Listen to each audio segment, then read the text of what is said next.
Nas suas orações você pede a Ele coisas boas, porque Ele não entendeu ainda o que é bom. Eu tenho que dizer para Ele: Senhor, é isso que eu preciso, eu determino, eu tomo posse, eu profetizo, realiza, em nome de Jesus, e eu dou dinheiro, e eu dou ofertas, e vai ter sempre alguém dizendo: é isso mesmo, porque você vai conseguir, é isso, vai para a primeira classe, vai para lá, aproveita, é isso que Deus quer te dar, é para isso que Ele te fez, e é isso que vale nessa vida. Tudo mediante uma módica contribuição. Espiritualizam e você se fere.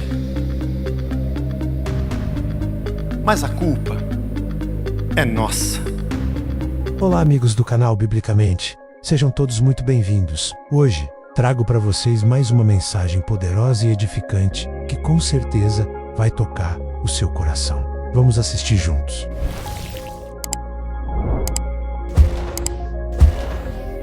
Segunda Timóteo capítulo 4.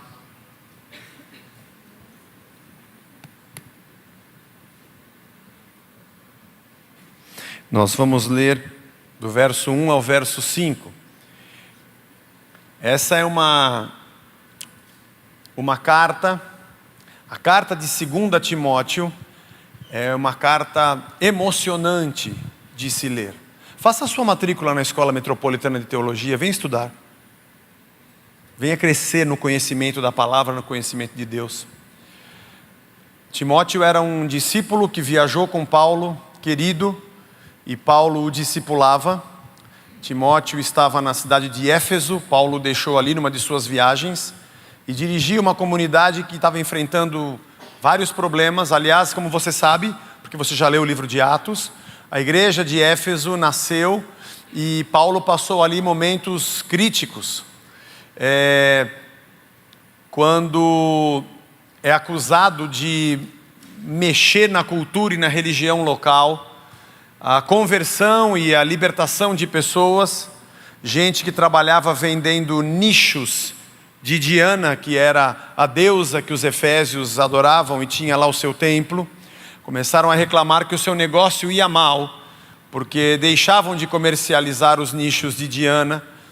Enfim, a cidade entrou em polvorosa, gente foi perseguida, Paulo foi segurado dentro de casa para que não saísse na rua, para que não fosse morto. Irmãos de Paulo foram levados a público e apanharam, e Timóteo dirigia essa comunidade numa cidade tensa, ao mesmo tempo que Paulo estava preso quando escreveu essa carta, provavelmente há dias ou alguns meses da sua execução pelo Império Romano, e ele já estava consciente disso.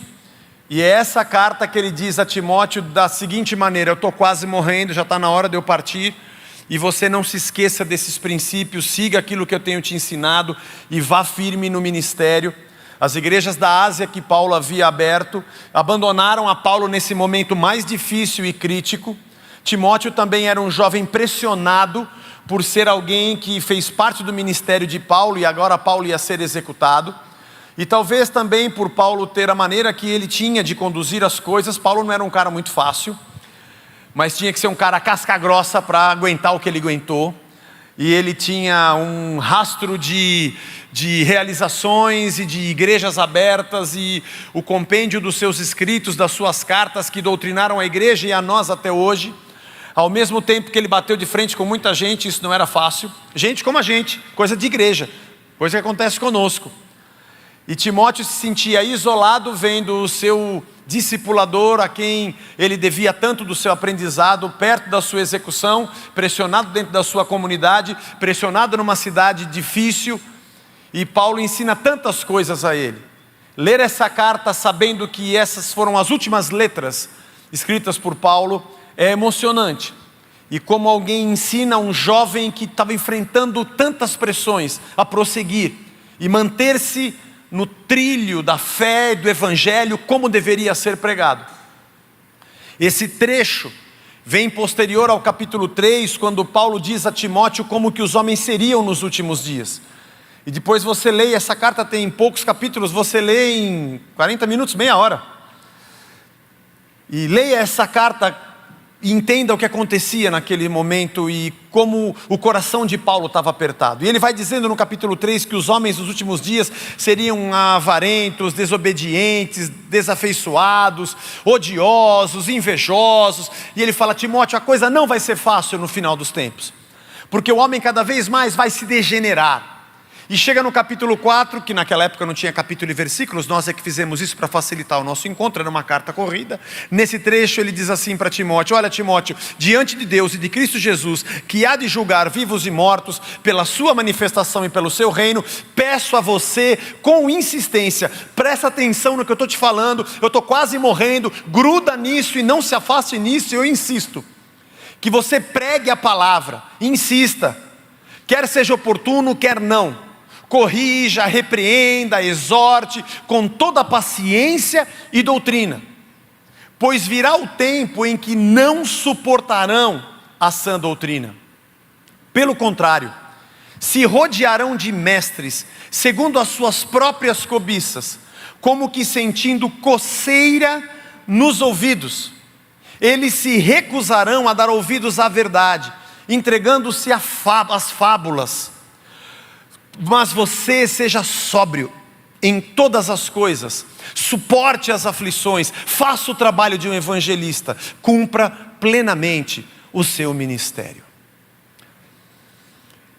O que Paulo ensinava a Timóteo é que ele deveria ser um jovem que tivesse muito seguro e muito certo daquilo que ele havia aprendido. Você também lê isso nessa carta. Lembre-se do que você aprendeu, de quem você aprendeu, de como você foi instruído, do exemplo que você viu em mim. E ele viu Paulo passando poucas e boas.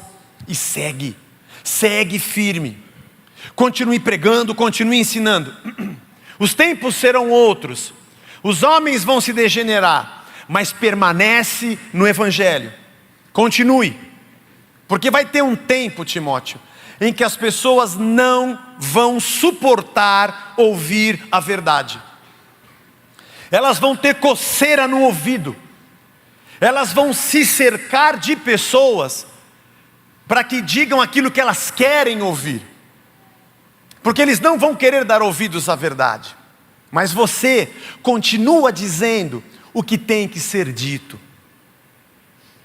Esse texto é um texto fantástico quando a gente fala com jovens pastores e ensinamos sobre a importância do evangelho. Aliás, a carta de Paulo, essa segunda carta, é um exemplo fabuloso disso. E como nós nos mantemos no trilho do evangelho, nós pregamos não para ter resultado, não importa se as pessoas vão gostar, se elas não vão gostar, se a igreja vai estar cheia, se ela vai estar vazia, se vão torcer o nariz ou não vão torcer o nariz. O nosso papel é pregar o evangelho, ponto. Não estamos procurando um discurso que agrade o ouvido das pessoas, não estamos procurando um discurso que faça alguém se sentir com o seu ego inflado, ou que acha que vai ter alguma coisa a mais, ou que vai ter benefícios, qualquer que sejam, ou que o evangelho, ou o reino de Deus, ou a palavra existe para servir alguém dentro da sua vontade própria. Mas eu quero pensar nesse texto hoje na outra perspectiva, do lado de quem ouve. Porque talvez este seja um dos motivos pelos quais nós enfrentamos tantas dores. E tem um tipo de dor que a gente enfrenta e que nós, na verdade, mergulhamos dentro de um caldeirão pedindo: me bata. A semana passada nós falamos sobre líderes que se utilizam da posição em que estão, se apropriam da sua liderança e sugam.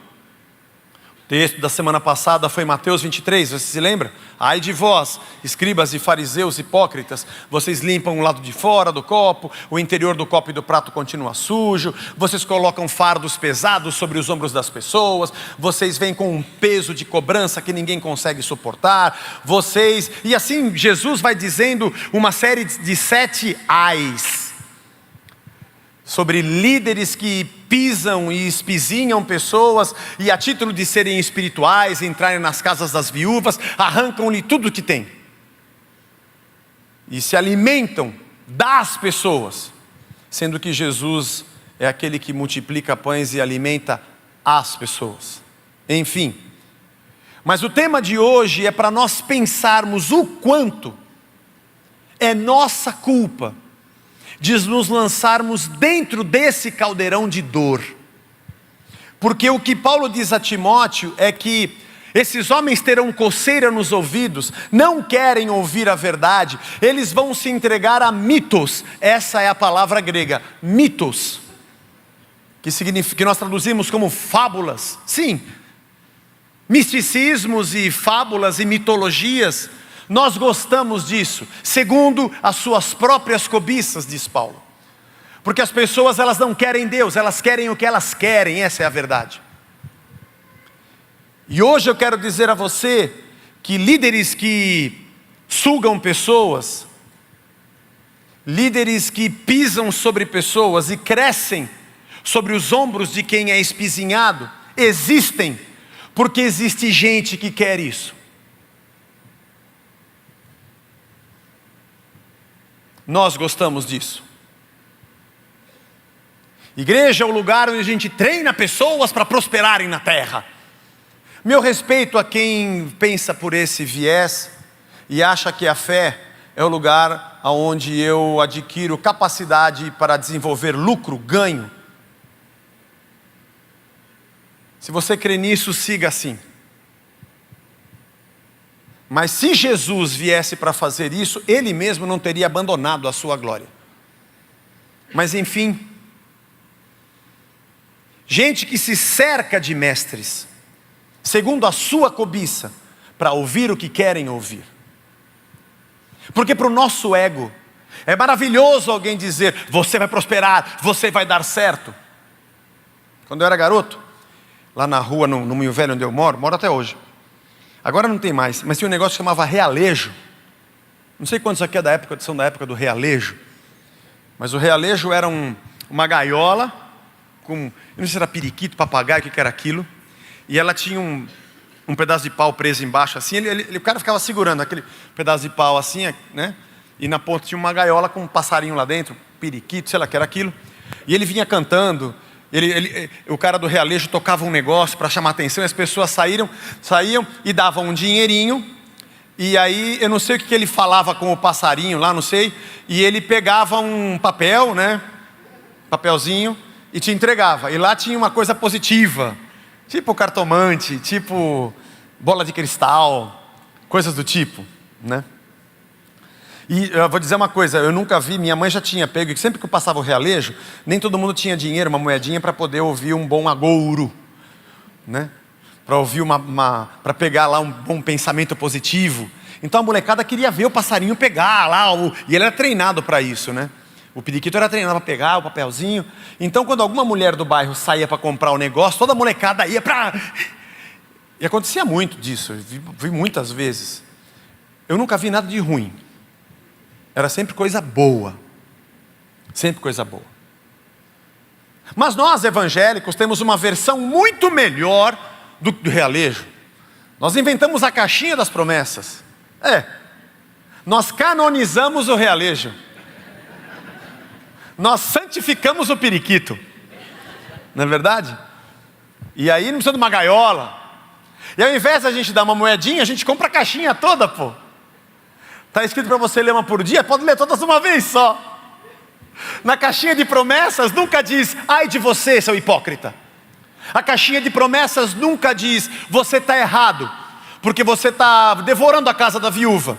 A caixinha de promessas nunca diz, seja santo porque eu sou santo. A caixinha de promessa nunca diz, você está em pecado porque você está olhando para a mulher como foi o Davi lá, a mulher do Urias.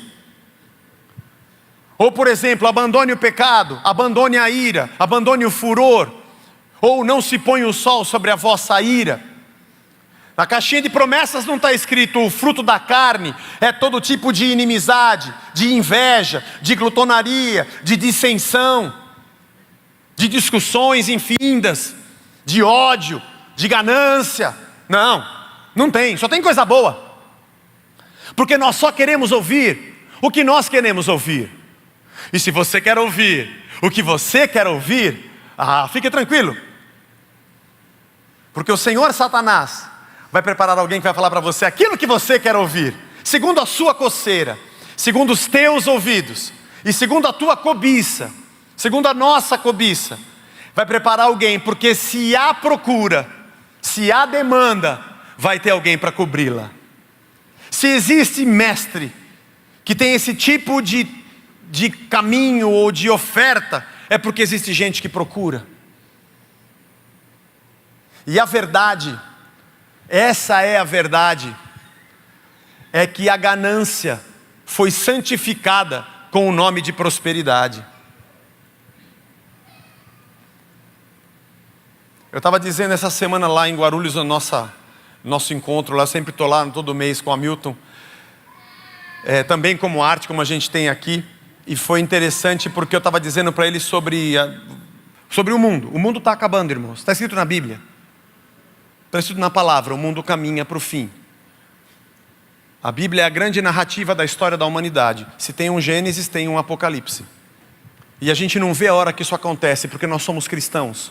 Enquanto estamos nesse mundo, anunciamos o reino, que já está aqui, mas não na sua plenitude, porque a gente ainda é pecador. Mas esperamos pelo dia da volta do Cordeiro, onde teremos novo céu, nova terra, uma nova Jerusalém e uma vida redimida, sem o pecado e sem o mal. Porque somos cristãos, cremos nisso. Ainda que vivamos nesse mundo, sabemos que a nossa esperança não está nesse mundo. E a nossa leve e momentânea tribulação desse mundo nem se compara ao que a gente vai viver na eternidade. Aliás, não somos desse mundo, e Jesus disse para Herodes: o meu reino não é deste mundo. Aliás, é no Novo Testamento que está escrito: louco, essa noite pedirão a sua alma, e o que você está juntando vai ser para quem?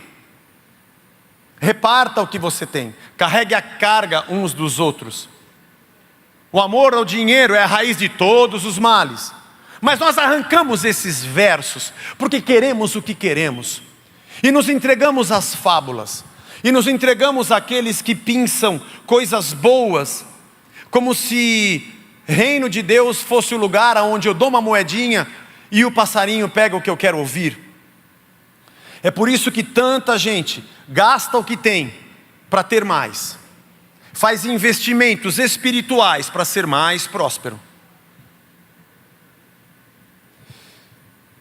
Irmãos, esse é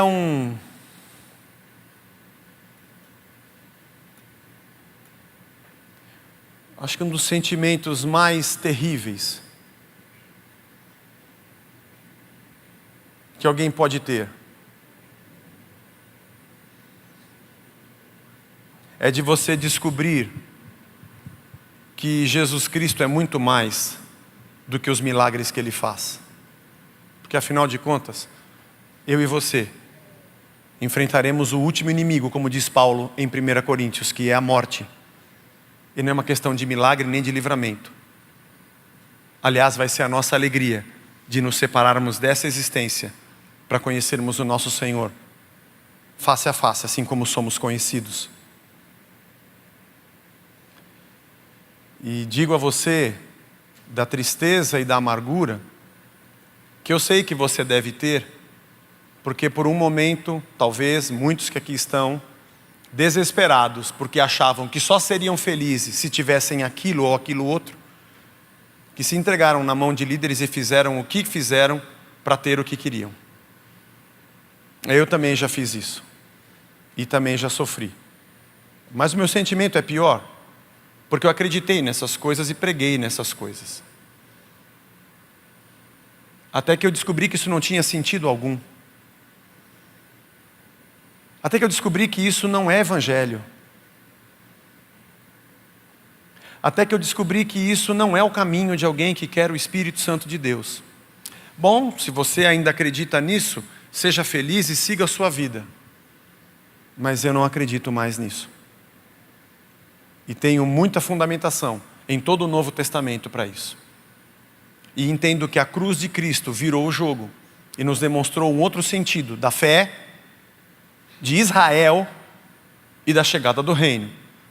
Porque a mesma Bíblia que dizia para Davi: nunca vai faltar alguém no trono da sua descendência, no Novo Testamento vem Jesus e diz: meu trono e meu reino não é mais desse mundo.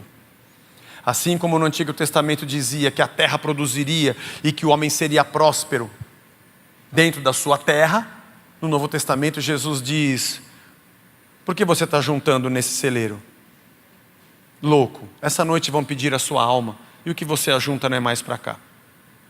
Aliás, o Antigo Testamento falava sobre a terra, sobre um Israel terreno, sobre uma nação, e é verdade, naquela época era aquilo mesmo que tinha que acontecer, uma nação ser preservada, e os homens serem possuidores da terra. E agora o Novo Testamento, Jesus diz, agora já passou esse tempo, agora a sua terra não é mais aqui, a sua terra é em outro local.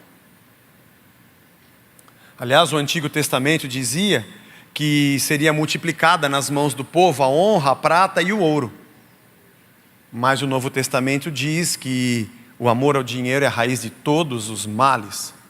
Houve um tempo em que Israel era Israel terreno, nação mesmo, com fronteiras mesmo, com terra mesmo e com plantação mesmo, para que o menino nascesse de um povo. Nascido o menino, agora o novo Israel de Deus não é mais nacional, não é mais uma questão étnica, é todo aquele que crê em Cristo. Mas aí o jogo vira. Agora nós levamos o menino ao mundo, para que o mundo saia do mundo. Se o Israel antigo tinha um lugar nessa terra, o Israel espiritual tem um lugar em outra terra. É óbvio, a cruz de Cristo trouxe um outro sentido para a continuidade da jornada do povo de Deus sobre esse chão que a gente pisa. Aliás, é por isso que nós não nos preocupamos mais com o que temos ou não temos. É por isso que Paulo diz, estejamos contentes em qualquer situação. Eu sei ser honrado, humilhado, em tudo já tive experiência de fartura, de abundância, de escassez e de falta, porque eu tudo posso naquele que me fortalece. Eu posso ter e posso não ter. Eu usei um exemplo interessante, eu não sei quantos aqui viajam costumeiramente de avião, mas a gente viaja de avião bastante, eu faço muitos encontros ou congressos, sempre para lá e para cá. E as passagens de avião nem sempre são tão baratas, e quando você pega uma viagem longa, 8 horas, ou vai para fora do país, 9, 10 horas de viagem, você fica com a tua perna dolorida, porque no fim das contas, alguns ônibus são mais confortáveis do que o próprio avião. Fazer um voo de 40 minutos é uma coisa, por isso tem a classe, a primeira classe, que a primeira classe, sei lá, custa $10 mil uma passagem, dependendo do país que você vai, ou mais do que isso, é uma fortuna, mas também é uma cama, você vai deitado, você tem um banheiro especial para você, te oferecem champanhe, é outra coisa. Quando você entra num avião, como eu já fui para a Austrália, que você passa um dia viajando, vai para o outro lado do mundo, sabe? Você sabe que vai ficar um tempão sentado. Eu uso até aquelas meias de compressão, sabe como é que é aquelas meias? Tem que usar, irmão, porque a coisa não é fácil, fica tudo dolorido. Aí você entra assim no avião, o seu bilhete de banho, e você olha para o lado esquerdo assim, é primeira classe, aquelas camas, aquele negócio fabuloso, e você, ela não, o senhor do senhor é aqui, aí você vai para chicken class, e você vai do apertado, é assim. E sempre que você passa, puxa, ai, nossa, que legal. Imagina que você está num avião e o avião começa a cair. Você vê que tem alguma coisa errada, aperta os cintos, pisca uma luz vermelha, cai aquela máscara para todo mundo colocar a máscara, porque começa a ter despressurização da cabine, e vem um aviso, vamos fazer posição de impacto, né? Todo mundo coloca a cabeça entre suas pernas, tem um flutuador embaixo da sua cadeira, e você naquele desespero, o avião está caindo. Vai esborrachar no chão, vai. Será que vai doer muito? Não sei, tomara que seja rápido. Puf, morri, é melhor.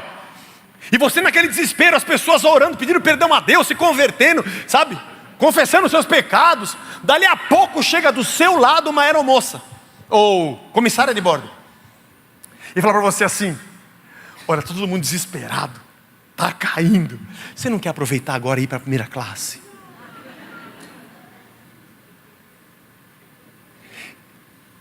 Eu sei o que você faria. Você diria assim, claro, lógico, é tudo que eu sempre quis. E você vai correndo, traz um champanhe e vai curtindo aquilo tudo. Porque é isso que vale, né? Já que vai acabar tudo, deixa eu aproveitar a primeira classe, porque é só isso aqui, vou morrer, vai acabar. Não, você não faria isso. Talvez você dissesse para ela, desculpa, mas que ideia de jirico. Onde você acha que você está, mulher? Você está doida?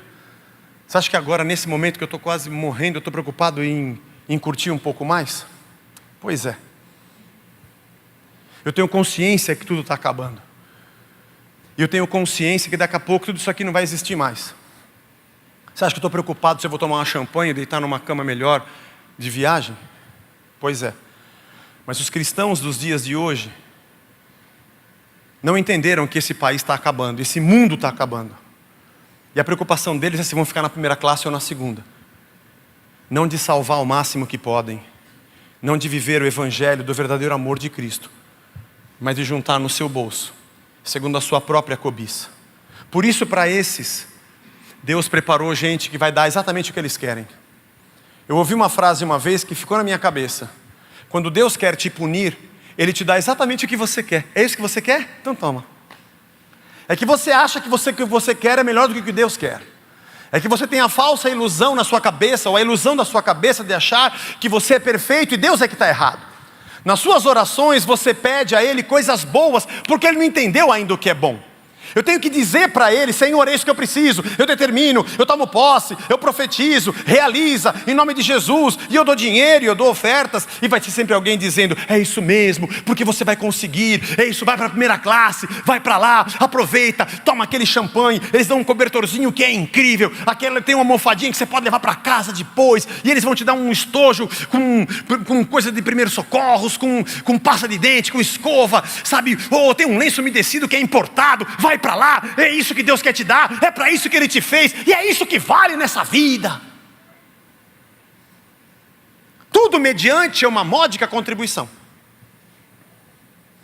Espiritualizam e você se fere. Mas a culpa é nossa.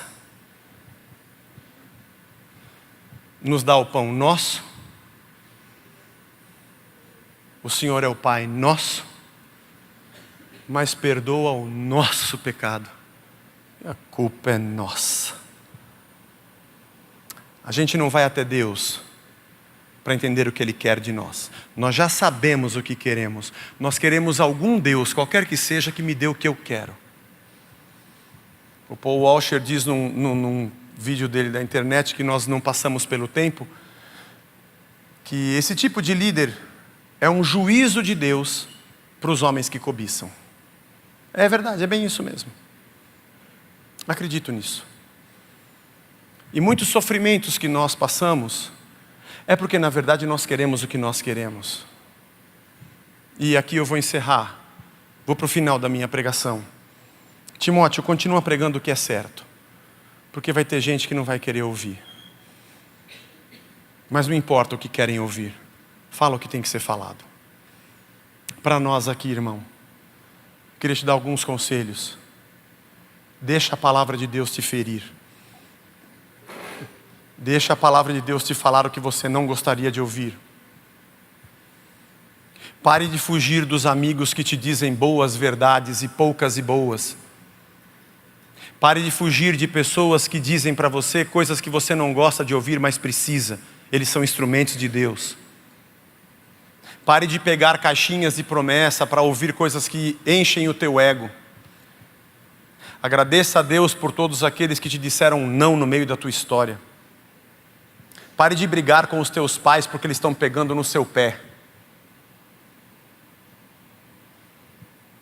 Se tem uma coisa triste na vida, descobrir que ninguém se preocupa com você e todo mundo só fala o que você gosta de ouvir.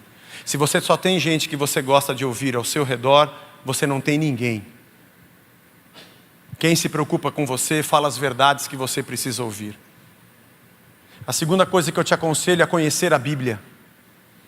Nossa fé está baseada em crendices e em palavras. Vai para as Escrituras. Qualquer coisa que te digam, seja boa ou seja ruim, vai para as Escrituras. Se disse que é bom, se disse que é ruim para mim, estou me lixando. Eu quero saber se as Escrituras estão dizendo isso. Se estão dizendo isso, ótimo. Não é porque o fulano ou o ciclano falaram, é porque está nas Escrituras. Siga o conselho dos irmãos de Bereia, que no livro de Atos conta a Bíblia que Paulo passou pela cidade de Bereia, pregou na sinagoga, e naquela primeira noite ninguém levantou a mão, ninguém orou, ninguém disse amém, ninguém falou aleluia. Foram para casa, consultaram o que conheciam das Escrituras, consultaram o que tinham do escribismo da época, voltaram no dia seguinte e falaram: Paulo, pode continuar pregando, que o que você falou ontem está certo. Que bom, hein? Que bom. Que bom. Que a gente pregue e as pessoas falam: eu fui ler lá em casa, viu, Zé? Aquilo que você falou. E é verdade isso mesmo. Ou não. Porque a igreja que aqui está não depende de mim. Eu não sou um guru.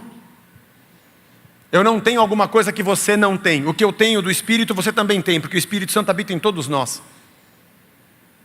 Mas o que eu digo a você é que você seja diligente, responsável. E não busque aprender a palavra de Deus porque você leu 2 ou 3 versículos. Vai mergulhar de capa a capa. Vai entender a história como um todo. Eu brinco aqui com os alunos da MT. Nós demos introdução ao Novo Testamento. Está lá a carta de Paulo. Quem escreveu, Paulo? Para quem escreveu? Para os filipenses. Quando escreveu? Escreveu por quê? Qual era a situação? O que estava acontecendo naquela época? Qual era o problema? Quem escreveu? O que escreveu? Para quem escreveu? Por que escreveu? Quando escreveu? Para minha interpretação ser correta. Para não pegar textos e sair... eu vou dizer o que quer dizer esse texto. Não me diga o que quer dizer o texto. Eu quero saber o que acontecia ali. Tem um hino evangélico do John Lennon que eu gosto demais. E ele diz assim: por favor, alguém me diga uma verdade. Alguém pode me falar alguma verdade? Porque eu estou cansado do que eu estou ouvindo. Agostinho tem uma frase que ele diz: o Senhor me feriu com a sua palavra e por isso eu te amei. Obrigado, Senhor, pelas lapadas que eu levei. Obrigado pelos espinhos na carne que me esbofetearam para eu não me ensoberbecer. E Deus nos mantenha como uma igreja que continua apanhando da verdade. Que não sejamos gente que tem coceira no ouvido. Esse tipo de dor, de apanhar da palavra e apanhar da verdade, é a dor mais maravilhosa que tem. Agora, porque somos cobiçosos e queremos o que queremos e nos entregamos a gente que fala o que a gente quer ouvir, é entrar por um caminho de dor que esse é destrutivo. Obrigado, Senhor, pela Tua verdade. Obrigado, Senhor, pela Tua vara. Eu sei que as coisas mudam, o mundo está em constante mutação. Mas verdade é verdade. E Deus é Deus. Por mais que você sofra por ouvir a verdade, você nunca sofrerá a morte do abandono de Deus ou da sua ausência. Portanto, passa um cotonete aí nesse ouvido, está coçando. Isso vale para tudo na nossa casa. Filhos, ouçam seus pais. Mulheres, ouçam os seus maridos. Apesar de que eles falam pouco, a gente fala pouco. Maridos, ouçam as suas mulheres. Vamos ter o prazer de dizer: obrigado, Senhor, por eu ouvir o que eu não queria. Mesmo que seja até uma ofensa. É bom. De vez em quando é bom para me colocar no meu lugar, orar um pouco mais, exercitar minha paciência. Mas não entre pelo caminho de tirar tudo que é contra você e só ter gente que é vaquinha de presépio, que diz sim, Senhor, sim, Senhor, sim, Senhor. Isso é morte. Deus nos dê muitos Timóteos e sejamos nós uma igreja de gente que está pronta para ouvir o que Deus quiser dizer. Amém, irmãos? E sejamos nós uma igreja pronta para dizer para quem está falando aqui na frente que isso não é de Deus. E seja eu ou qualquer um que pise aqui, humilde, para se preparar muito no que venha dizer. Para que não tenhamos o desejo de colocar a goela abaixo o que a gente pensa ou o que é conveniente, mas aquilo que de verdade o Senhor quer. Porque se for a vontade de Deus, irmão, a gente vai para frente. Não precisamos de subterfúgios, nem de inventar lorotas. Não precisamos de mitos. Precisamos de um coração contrito e pronto para ouvir o que Deus quer. Amém? Fujamos dessa dor. Senhor, nos abençoa. Esse mundo é um grande caos e nós também somos caóticos. Nos ajuda, Senhor, a entendermos a Tua verdade. Nossas regras de interpretação pessoais da Tua palavra nos fazem enxergar só o que a gente quer enxergar. Nos livra de sermos um povo que só quer ouvir o que quer ouvir. Existe tanto ódio, Senhor, pelas redes sociais, tanto ódio, Senhor. A gente diz uma palavra e vem gente com 1000 pedras na mão. Todos são donos da verdade. Nos torna mais humildes, mais prontos para ouvir e tardio no falar. Ao invés de nos levantarmos contra algo, irmos na tua palavra. Não para pensarmos versículos que gostamos, mas para entendermos o todo. Nos ajuda, Senhor, a sermos o teu povo, porque nós somos muito errados. Somos cobiçosos. E te pedimos perdão porque muitas vezes nos aproximamos de ti, porque nós já sabemos o que nós queremos. Nós não queremos um Deus para nos transformar. Queremos um Deus que se permita ser por nós transformado. Queremos um Deus à nossa imagem e semelhança. E o Senhor quer nos moldar na tua. Nos perdoa, Senhor. Nos perdoa. Às vezes sofremos, meu Deus, porque descobrimos que o errado somos nós. E talvez na própria caminhada religiosa tenhamos cometido esses erros, nos perdoa. Aliás, nos machucamos porque não te buscamos, buscamos o que queríamos. Mas nós queremos te conhecer mais, porque tu és bom e a tua misericórdia dura para sempre. Porque tu és bom e a tua palavra nos fere e nos cura. Nos ensina a sermos um povo prontos para te ouvir. E em tudo que fizermos, façamos para a glória do teu nome, moldados pelo teu Espírito. E cada dia mais, sejamos gente que senta diante da tua palavra para crescer e conhecê-la. Para a tua glória e para a nossa alegria. Saiamos nós desse meio de dores que não precisaríamos ter entrado. Mas hoje nos faz andar segundo o teu propósito, a vocação que o Senhor nos deu dentro da tua missão. É o que te pedimos em nome de Jesus. Amém. Amém. Deus nos abençoe. Amém, irmãos?